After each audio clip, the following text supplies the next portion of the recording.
this review will be spoiler free. Why not start with that so you don't have to worry about that anymore? Just Beyond is a new Disney Plus show based on R.L Stine's book series of the same name, and all of the episodes are released today, all 8 episodes. It's an anthology effort. That means every episode tells a new isolated story. I've watched the whole thing from beginning to end, and of course the question is this show worth the time? And does this do justice to the original books? I don't know that last question, unfortunately. I've read Goosebumps books, but never heard of this Just Beyond books before. Still, I'm gonna try and give my recommendation about this show. But I want to tell you more about where I'm coming from. Yes, I have read a lot of Goosebumps books throughout my childhood, and it's actually a pretty nostalgic thing for me. No, I don't really remember all that much details on the stories I read, but sure, I remember them to be somewhat iconic, simple stories, and they were just creepy enough to tickle my imagination, you know, and to not be scary, to be reading it as a 10-year-old. Actually, and I know I'm still talking about Goosebumps, but I'll get to Just Beyond in a second. In my country, the book series is called Kippenvel. You know, Goosebumps is Kippenvel. And I wasn't that good in English back then, so of course I read them in Dutch. Just maybe some nice trivia for you to know. I don't know. To me, these books were never Goosebumps. I refer to them as Kippenvel. But okay, you don't care. But without further ado, let's dive into this show, Just Beyond. Hi, fellow Disney Plus watchers. This is Thoughts After a Disney Plus Watch, and I'm glad you're watching the channel that's all about Disney Plus movies and TV shows. To address a question that might be important to you about this show, does this show do justice and or feel like what I know from R.L Stine? As far as I can tell, well, it's hard to say. Some of them certainly don't, as a few of the episodes are pretty straightforward teen dramas first and spooky movies second. But even though it's been a while since I read books of R.L Stine, there is one episode in particular I would recommend. Parents Are From Mars, Kids Are From Venus, that's the title. The visuals, the campy 90s aesthetic, the way it's all presented, I thought it was very true to what I remembered the Goosebumps series to be. Another recommendation, and really this might be the most impressive or the second most impressive, I don't know, I'm torn. I'm talking about the 4th episode called My Monster. It's definitely the most freaky one out of the 8 episodes that are still aimed at kids and teens, mind you. This show never gets truly scary, I think, but this one is right there on the edge. There were a few jump scares from which I thought,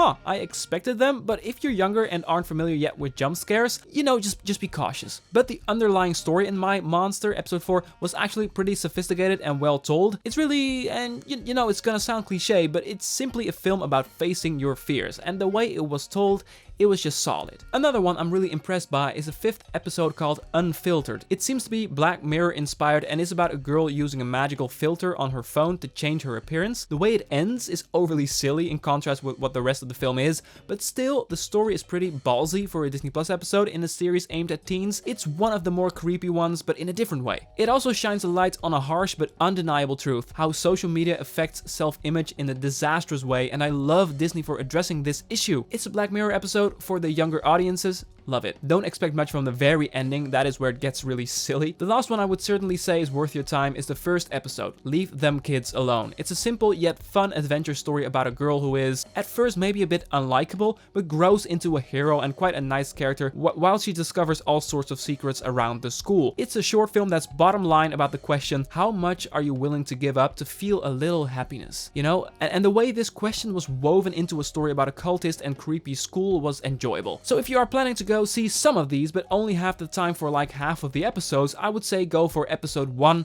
2, 4, and 5. I think the worst of the bunch was episode 3, Witch Witch. It feels like a cheap Disney Channel Halloween special with the cheesiest costumes you can think of. It's not really freaky, there aren't any scary elements to it, and in the end, it's just a story about not hiding who you are, coming to terms with yourself, but not told in an interesting way, I thought. And I think episode 3 is a bit too similar to the Disney Plus Launchpad short, Growing Fangs, we got this May. You remember Launchpad? But why and how these two shorts are eerily similar, I guess you'll see. Just my observation though, maybe you won't think so, or maybe, I don't know. And you know, episodes 6, 7, and 8 were fine. Didn't have much to get me going. The only one that I really want to talk about for just a bit is episode 7 called Standing Up For Yourself. It's a story about a bully that is the son of the mayor, which means he gets away with anything until he picks the wrong target and boom, something happens. And when I realized the strong connection with A Christmas Carol, I kind of began to like it more. You'll see how exactly that plays out, but it's clearly modeled after A Christmas Carol, but now it's within this Halloween anthology series. I didn't think this one felt particularly like a, if we can already talk about it, like a Just Beyond episode, you know? I mean, it's one of the few ones that really feel like it doesn't fit in that well because the very last thing that it is creepy,